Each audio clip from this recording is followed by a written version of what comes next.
Merci de me recevoir. Merci à Frédéric Marty pour son invitation. Merci à Marina Teller pour l'accueil. C'est toujours un privilège pour un auteur de pouvoir présenter son travail, qu'il soit tout de suite chaleureusement remercié pour cette invitation. La présentation de mon livre ici, donc L'innovation hors la loi, les origines de la technonormativité, dont j'affiche ici le plan et je vous en laisse prendre connaissance. Ce livre ne pouvait pas mieux tomber au regard de l'actualité, puisque à l'heure de la cacophonie des réseaux sociaux, l'arrivée de ChatGPT à la fin de l'année 2022 n'a pas manqué de générer son lot disons, de discussions et de critiques. Dans ces commentaires qu'on a pu voir émerger, nous avons des questions qui ressortent comme pourquoi ces innovations semblent nous prendre de court, pourquoi nous avons cette impression, nous autres juristes, de ne pas avoir assez anticipé ces nouvelles technologies afin de proposer un cadre juridique adapté, car au final, il semble que s'il n'y a pas de cadre juridique, alors tout soit possible, y compris le pire. Il faut aussi, l'un des commentaires que l'on voit, c'est qu'il faut mettre de l'éthique à défaut de juridique et qu'il faut réguler à défaut de réglementer, etc. Dans ce livre, j'ai voulu poser en fait une question simple. Comment l'innovation se place-t-elle hors la loi? Et la question la plus profonde, disons, qui se pose aussi, c'est comment faire du droit cette innovation cette innovation, euh, comment faire du droit face à des innovations qui nous mettent au pied du mur. Et en répondant à cette question, évidemment, je vais aussi expliquer pourquoi je parle d'une innovation hors la loi. On peut déjà dire que par cette expression, que certains jugeront provocatrice, euh, on peut déjà dire que je prends une position à la fois philosophique et épistémologique qui met en évidence que ce ne sont pas vraiment les juristes en fait qui font la loi, mais bien plus les innovations. Alors c'est un vieux débat. Gabriel Tarde, en 1891, dans son livre Les transformations du droit, études sociologiques, disait l'avenir juridique sera ce qu'en feront les inventions à naître, que nul ne saurait prévoir. Et Claude Albert Colliard, lui, dans les années 1950, écrivait dans les mélanges Audoyen-Ripert, les machines ont servi le progrès du droit et permis l'adoption d'une règle dont la valeur sociale nous semble infiniment supérieure à celle de la vieille règle. Il parlait ici, il faisait référence aux règles de responsabilité civile et à leurs évolutions suite aux accidents industriels. Euh, alors, l'innovation technologique serait génératrice de... euh,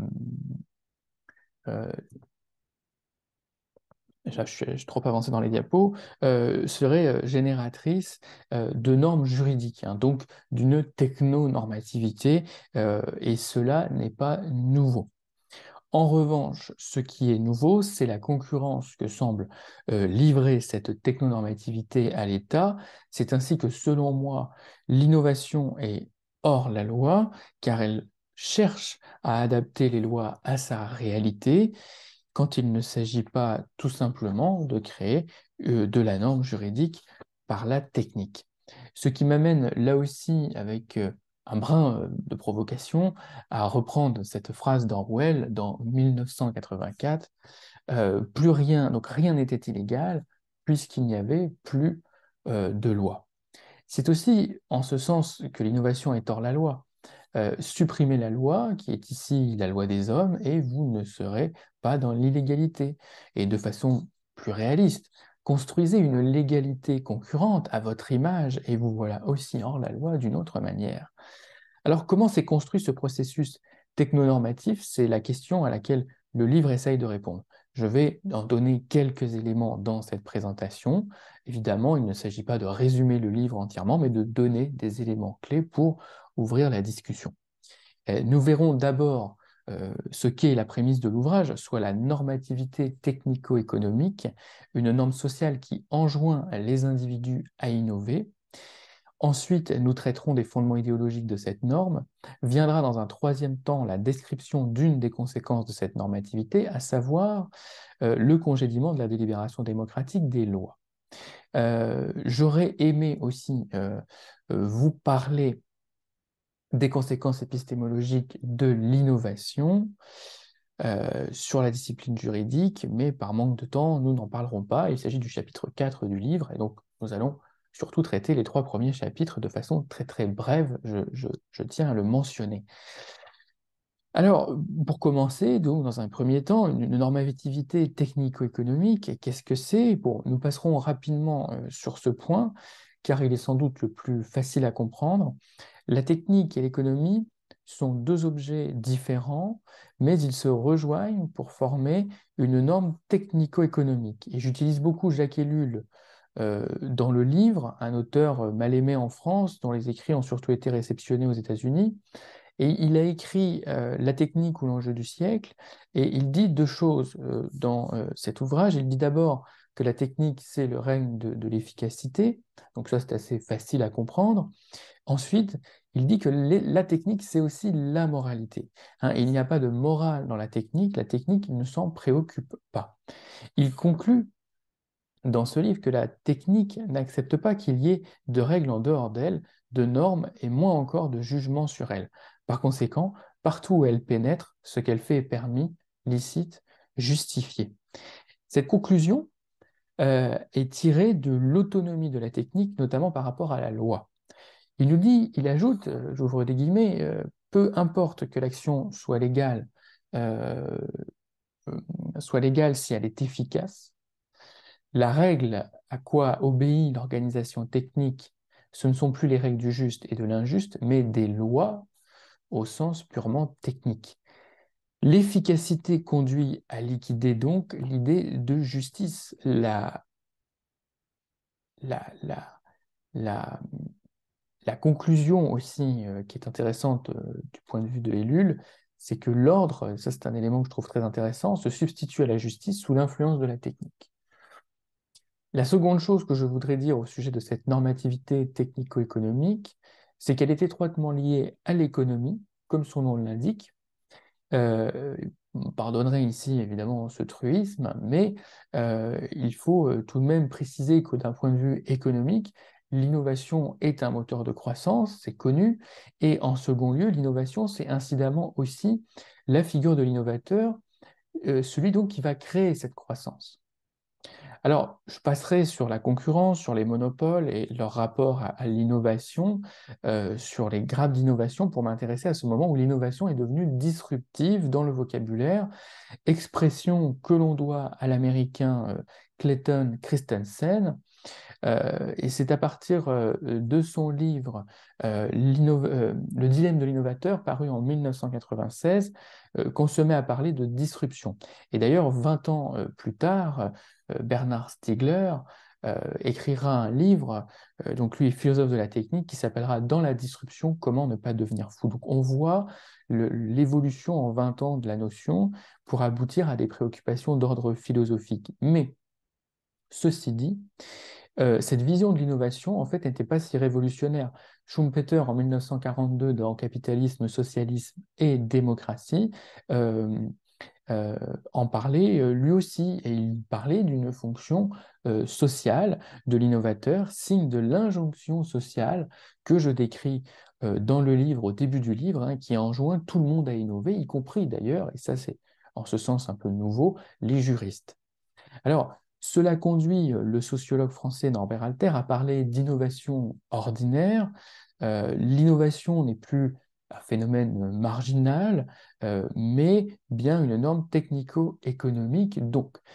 Et Jacques Ellul dans Le bluff technologique, un autre livre qu'il a écrit parlait déjà, lui, d'une grande innovation, je mets grande innovation entre guillemets, qui est, je cite, cet encerclement, ce débordement des hommes et de la société par les phénomènes techniques, au point que plus personne ne sait réellement comment s'opposer à ce processus de développement des techniques. Alors voilà qui termine cette première partie sur la norme technico-économique. On va voir maintenant quels sont ses fondements idéologiques. Sur les aspects idéologiques, l'objectif est de remettre en question le principe de neutralité axiologique du droit et de la technique en général. Non seulement la technonormativité est l'aboutissement d'un dessin cybernétique apparu en 1947 et qui se concrétise sous nos yeux, mais aussi sur le plan juridique, le désir d'un droit scientifique correspond à ce que je nomme le mouvement droit et informatique, que d'autres, comme Jean Lassègue et Antoine Garapon, ont pu appeler le mouvement droit et mathématique. Je préfère quant à moi parler de droit et informatique. Et ce euh, ce mouvement donc allie des penseurs du réalisme américain, à commencer par le juge Holmes, et sa définition du droit comme prédiction de ce que vont décider les tribunaux, et la jurimétrie d'un certain Louis Winger, qui lui disait pourquoi finalement ne pourrions-nous pas construire des machines afin de régler les litiges. Et il écrit ça en 1949, et vous voyez un article récent du 6 juin 2019 à l'écran, Le juge du futur est-il un robot? Alors, ça, il suffit d'aller dans Google Actualité et on trouve pléthore de titres racoleurs de ce genre, signe d'une volonté manifeste de vouloir aller dans cette direction. La question est donc pourquoi? Parce qu'il n'y a pas de hasard ou de neutralité là-dedans, mais la réalisation de certaines ambitions pour la loi, et justement ce mouvement droit et informatique regroupe des penseurs, des chercheurs, des universitaires qui partagent certaines ambitions pour le droit, sans forcément d'ailleurs être juristes, et donc certains axiomes, donc des éléments non démontrés. Alors, voici ces éléments sur lesquels se basent ces travaux. D'abord, le droit dans sa forme actuelle n'est pas lisible, il n'est pas accessible, sauf pour les juristes que sont les avocats et les juges et les notaires. Le droit doit utiliser la technologie pour favoriser cet accès. Le droit doit être scientifique. Il y a aussi une faible confiance dans l'être humain, dans sa capacité à juger. La prédiction aussi de la décision de justice. Et ça, c'est un corollaire d'un droit accessible, hein, ce qui revient en réalité à ce que l'acte juridictionnel soit anticipable quant à son résultat. Et pour y parvenir, la simplification du droit est un moyen de prédiction, qui plus est euh, s'il est combiné à la technologie. Alors, je schématise ici, mais je voulais vous donner ces quelques caractéristiques. Et je ne m'appesantirai pas plus sur cette question-là du mouvement droit et informatique. D'ailleurs, le livre n'a absolument pas vocation à redire des choses, faire une histoire finalement du rapport entre l'informatique, de l'informatique juridique, disons. Mais c'est un élément, à mon avis, important de compréhension. Alors, quelques éléments maintenant sur l'innovation dans sa fonction au sein du capitalisme. Déjà, John K. Galbraith, en 1967, considérait que la technologie avait un coût tel en capital qu'elle obligeait à anticiper les besoins des consommateurs de plusieurs mois, voire années. On voit ici aujourd'hui le rôle des data là-dedans. La société par action est de ce fait devenue la seule source de financement de ces innovations extrêmement coûteuses, et l'innovation serait devenue à la fin du XXe siècle un processus collectif, ce qui est corroboré d'ailleurs par Norbert Alter quand il parle d'innovation ordinaire, hein, qui est devenu un processus collectif.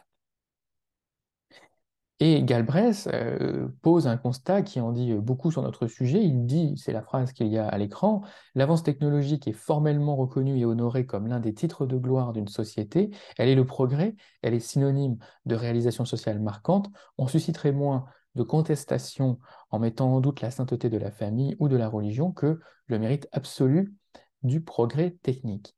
Et il ajoute qu'il y a une vertu absolue donc à ce progrès technique dans nos sociétés, et c'est ce que j'appelle la norme technico-économique qui ici trouve son fondement social, on pourrait dire sociologique.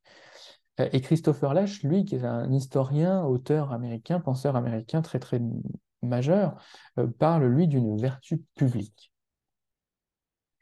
Alors, le droit comme traduction juridique d'une norme sociale ne peut que retranscrire l'aspiration sociale de la société à louer la quête du progrès technique.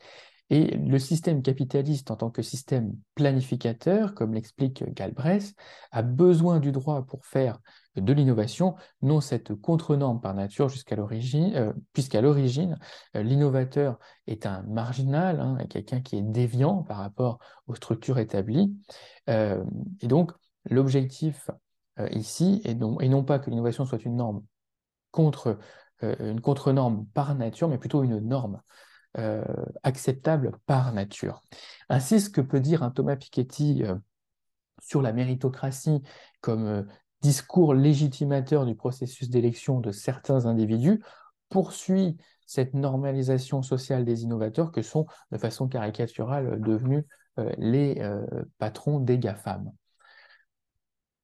Dès lors, la contestation juridique, à tout le moins la critique visant à encadrer juridiquement ces processus, apparaît contre nature. C'est ainsi que l'innovation peut être perçue comme hors la loi, car la norme sociale technico-économique parvient à créer un doute sur la légitimité de l'intervention du droit positif sur elle, et il faut faire attention aussi à la tentation de ce qu'on appelle la soft law, euh, pour réguler, hein, entre guillemets, réguler, car alors on cède à la technologie tout de même le privilège d'échapper aux lois qui font partie, faut-il le rappeler, dans la tradition libérale, de la source de garantie des droits individuels et de la paix sociale. Un autre point capital de cette idéologie est la doctrine néolibérale. Alors, je préviens tout de suite, le mot est tellement devenu sulfureux, néolibéralisme, l'expression est sulfureuse. Bon, ici, ce n'était pas un anathème, mais le fruit d'une recherche sur les origines philosophiques de cette doctrine. Alors, je suis allé voir tout simplement les textes à l'origine de cette pensée. Et c'est tout. Il n'y a pas ici de dénonciation, mais un travail des textes, une analyse de discours. D'ailleurs, ma dette envers Barbara Stiegler, dont je recommande absolument la lecture du livre Il faut s'adapter, qui est absolument clé pour comprendre la société dans laquelle on vit actuellement, et le rapport qu'on a aussi incidemment au progrès technologique. Euh, donc, ma dette donc, à l'égard de ce livre est extrêmement importante, et notamment ses travaux sur Walter Lippmann et le néolibéralisme. Pour moi, bon nombre de nos évolutions législatives s'expliquent par cette doctrine, notamment en Europe, où, par rapport au Canada, on voit comment l'Union européenne est toujours dans cette quête de création de textes pour encadrer la nouveauté, quelle qu'elle soit, et pour accompagner le processus de croissance finalement dans les marchés. Alors qu'au Canada, on n'a pas du tout cette approche, on est plus dans un libéralisme classique de laisser faire, et puis on verra ce qui va se passer, et on va gérer les conséquences de ce qui se passe. On voit plutôt dans l'Union européenne une anticipation éventuelle des besoins. Et ça, c'est dû tout simplement à ce mouvement néolibéral, selon moi, puisque les néolibéraux ont posé un certain nombre de principes cardinaux pour la loi, notamment en 1938 dans le colloque Lippmann, qui est organisé à Paris suite à la publication du livre La Cité libre de Walter Lippmann. Et les actes de ce colloque montrent que le néolibéralisme assigne une fonction à la loi. La loi n'est pas simplement le fruit d'un pacte social et la garantie de droits individuels contre la tyrannie du souverain, mais l'ordre légal doit adapter la société aux transformations. Et Louis Rougier, qui est un épistémologue, un philosophe français, euh, et qui ouvre le colloque, fait cette déclaration que je vous ai affichée euh, complète dans la diapo, mais ce qui est intéressant, c'est qu'il dit que être libéral, donc néolibéral à son sens, c'est être essentiellement progressiste dans le sens d'une perpétuelle adaptation de l'ordre légal aux découvertes scientifiques, au progrès de l'organisation et de la technique économique, au changement de structure de la société, aux exigences de la conscience contemporaine. Le projet néolibéral pour le droit est clair, faciliter les transformations par la loi, autrement dit, s'il y a une innovation, alors il y a une réforme législative en vue de cette adaptation aux transformations. On voit bien aussi la logique ici européenne là-dedans. Et le néolibéralisme vient justifier le réformisme. Je pourrais rentrer plus dans le détail ici et vous parler de concurrence et comment la loi libérale va favoriser la concurrence, mais nous manquons de temps. Mais simplement aussi préciser qu'ici, je parle du néolibéralisme, non pas au sens économique, comme il est dénoncé souvent à travers les politiques de Thatcher et de Reagan, mais vraiment ici parler d'un véritable néolibéralisme juridique, de voir comment la conception des lois se fait dans cette philosophie politique-là. Il faut retenir donc de ce qui précède que les doctrines politiques ou idéologiques ne sont pas étrangères à l'inflation législative et à cette recherche de la régulation des marchés et de l'innovation par des textes qui anticipent les besoins d'encadrement des nouvelles technologies. Maintenant, la question que je veux aborder dans un troisième temps et dernier, ce sera celle du congédiement de la délibération démocratique de la loi. Alors, d'abord, brièvement, je vais mentionner 2 points avant d'approfondir le troisième. C'est ici donc une approche politique de l'innovation que je prône et je démontre comment l'idée d'innovation chez les penseurs du libéralisme et du socialisme est un enjeu aussi non démocratique puisque ces penseurs ne veulent pas du peuple comme source de pouvoir. En tout cas, oui, ils n'en veulent pas, que ce soit Lippmann ou Oscar Wilde dont je vais parler. Ils ont cette même aversion pour le pouvoir démocratique. Et l'autre point concerne les juristes. Euh, euh, Nous sommes, en tant que juristes, le produit de notre société, ainsi nous cédons à des demandes externes à la discipline en vue de réformer les lois. Je parle de colonisation du droit ici et non d'interdisciplinarité, ce qui est bien différent. Et l'autre point sur lequel on va plus s'attarder, c'est la démocratie comme délibération collective et publique, donc transparente de la loi. Ainsi, chacun sait ou pourrait savoir pourquoi une loi existe et quels sont ses attendus. Mais ce sur quoi, mais en réalité, avec la technonormativité, euh, et comme elle s'effectue par des experts, euh, la question notamment de la transparence des choix normatifs effectués se pose. Mais ce sur quoi je veux insister surtout, c'est plutôt le consensus social libéral sur l'innovation dans nos parlements. Au niveau de la doctrine politique à droite, les libéraux soutiennent que l'État doit libérer le progrès et l'économie en vue de la croissance. Et à gauche, un penseur comme Oscar Wilde a théorisé le socialisme individualiste lui en 1891, donc c'est pas jeune, dans L'âme humaine sous le socialisme, dont je recommande la lecture. C'est un très petit livre aux éditions de Lerne. Euh, et Oscar Wilde veut une société, lui, délivrée du travail par la machine. Donc vous voyez, à gauche, c'est cette idée qu'on retrouve encore aujourd'hui d'une machine qui va, par les gains de productivité, libérer les hommes du travail.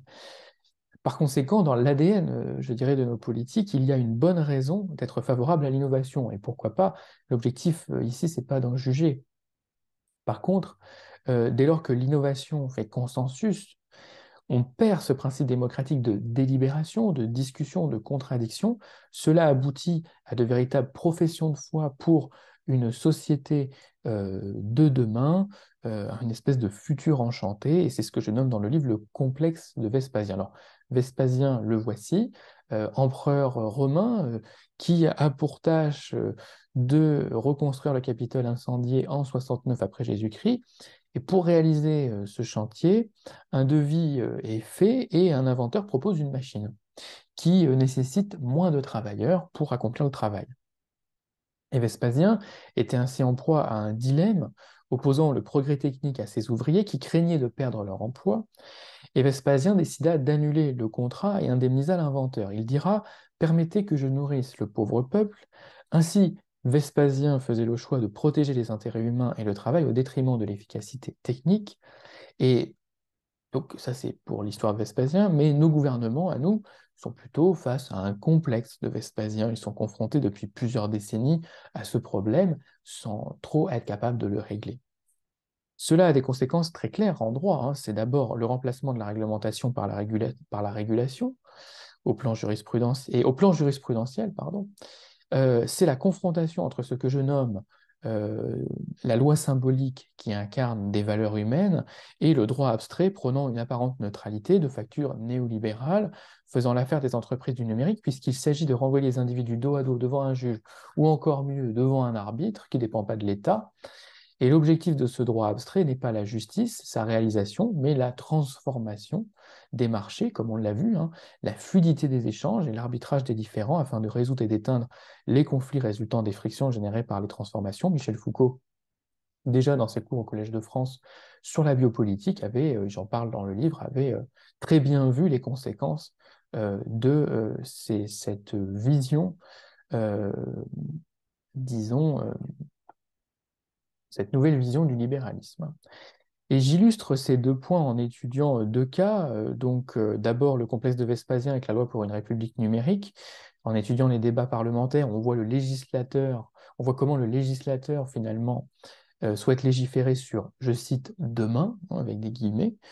On peut retrouver des phrases comme, je cite, la quatrième révolution industrielle que nous traversons à une vitesse inégalée précédemment doit être l'occasion de poser un diagnostic des effets du numérique qui est potentiellement menaçant pour l'emploi, mais aussi peut-être surtout une révolution. Le complexe de Vespasien donc, se résume dans cette seule affirmation. L'innovation est donc une menace, mais aussi une solution. On a aussi une phrase comme on dit que le droit est en retard sur les usages, ça c'est, je trouve extraordinaire. Ça c'est quasiment un sujet de philosophie du droit en lui-même. Donc on dit que le droit est en retard sur les usages, eh bien non, ici nous inventons pour construire l'économie de demain, celle de la data. C'est une petite révolution en soi, une ambition politique tout autant qu'un impératif économique. Donc la loi crée l'innovation ici, donc voilà pour le complexe de Vespasien. Ensuite, au sujet de la confrontation entre droit symbolique et droit abstrait, je prends l'exemple du contentieux autour du contrat de partenariat des chauffeurs Uber. D'un côté, Uber défend une vision entrepreneuriale du chauffeur Uber, de l'autre, le juge répond par du droit symbolique, c'est-à-dire le droit du travail en l'occurrence, et qui, après coup, vient contredire le projet politique de ces entreprises, montrant comment le droit peut être, comme le pensaient les néolibéraux, un frein à la transformation de la société, à l'émergence de nouveaux modèles d'organisation du travail, en tout cas de leur point de vue. Alors, que dire en conclusion? Je vous mets une phrase de Christopher Lasch qui me paraît extrêmement intéressante sur le progrès et la justice. Bon, alors vous le voyez, au final, c'est un livre qui parle peu de technologie. Car avant la technologie, il y a des hommes hein, qui rêvent et conçoivent à partir de cette technologie une vie sociale désirée. Or, comme nous l'ont appris les libéraux modernes, la loi, c'est la condition de l'égalité des hommes et non l'objet d'une idéologie même progressiste. La loi n'a pas à décréter le progrès au nom du principe au nom du principe que la transformation est bonne en elle-même. Cette conception politique de la loi consacre le principe au nom de quoi tout, même le pire, hein, peut être légitimé. J'arrive à la fin de cette conférence et je me dis que sans doute, je n'ai pas répondu à la question qui est sur toutes les lèvres, comment encadrer ces innovations qui nous dépassent, qui nous débordent, comme le disait Ellul. Comment fixer un cadre juridique pour ce qui n'existe pas encore aujourd'hui, mais demain, peut-être, qui sait. Je pense que nous ne le pouvons pas. En revanche, à essayer de le faire, nous contribuons peut-être un peu plus au chaos. Je crois par contre que l'utilisation de catégories juridiques existantes et leur mise en pratique par les tribunaux sont la méthode la plus sérieuse et historiquement celle qui a toujours été utilisée. Ce n'est pas en s'abordant nous-mêmes le droit positif, en construisant autre chose de juridique, une technonormativité pour la technique, que nous réglerons le problème. En faisant cela, selon moi, c'est une opinion documentée, c'est une opinion une conclusion que je fais après avoir écrit ce livre, je pense que nous donnons et nous cédons aux innovateurs le sens des lois. Et cela de deux façons, en tant que direction, ce qu'on appelle le directum, le droit, et en tant aussi que signifiant collectif. Et je vous remercie de votre attention.